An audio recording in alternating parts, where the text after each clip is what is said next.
To the Bone trailer presents anorexia as a white-only issue. It isn't. Critics came out of the woodwork from the moment a 2-minute trailer dropped to promote To the Bone, a comedy about a young woman's struggle with anorexia starring an alarmingly thin Lily Collins. The film, by Unreal co-creator Marty Noxon, was well received at Sundance in January, and acquired by Netflix for streaming on its global platform beginning Friday. Collins stars as Ellen, who undergoes several unsuccessful attempts at recovery before she connects with an unconventional doctor played by Keanu Reeves. It's the second time this year the streaming service has offered its nearly 100 million subscribers a new story on a serious and deadly mental health issue that would inevitably spark conversation and condemnation. March's 13 Reasons Why so worried suicide prevention advocates that Netflix added even more trigger warnings to the series. Similarly, To the Bone has sparked concern over the effect visceral images of a young, white anorexic woman might have on viewers. One such effect could be the assumption that anorexia, or eating disorders, generally, are the exclusive purview of young white women. Pop culture supports that view. If all you'd ever seen on the topic came from the Lifetime Network's history of made-for-TV films, you'd think the issue were monochromatic. It's a criticism that reflects one of the largest of Hollywood itself. Too much of the spotlight is shown on white characters. While there are many young white women who struggle with anorexia, there are also many millions who struggle with eating disorders who don't fit that profile, Claire Misko, CEO of the National Eating Disorders Association, told HuffPost.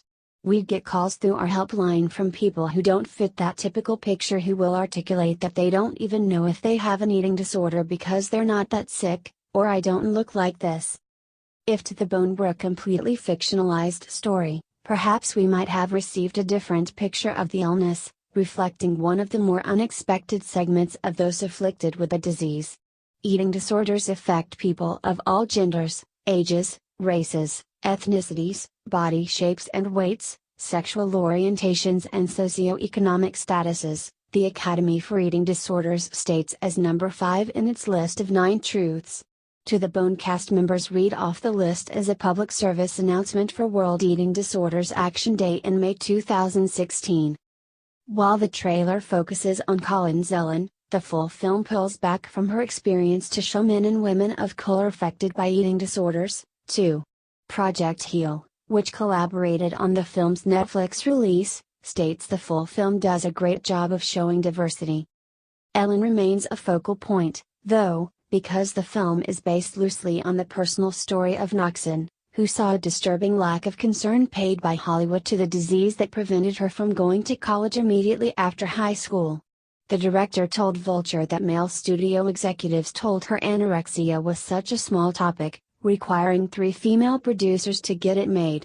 As Noxon pointed out, the disease is anything but small. It's the 3rd most common chronic illness among young people, according to NADA, and has the highest mortality rate of any mental illness.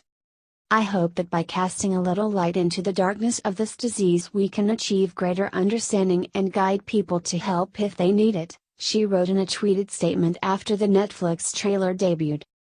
Advocates simply hope that viewing the film helps people understand the scope of eating disorders that affect, at some point in their lives, an estimated 20 million women and 10 million men in America.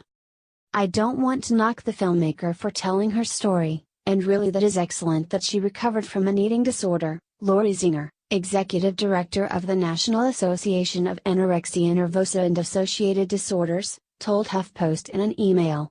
But her story is only one of 30 million, which is how many people currently suffer from eating disorders in America. Ziegler stressed that people over 40 with the disease are particularly overlooked in the media. And while her organization supports To the Bone, Project Heal co-founder Liana Rosenman told HuffPost she hoped it would open doors for other stories revealing the breadth and depth of the illness.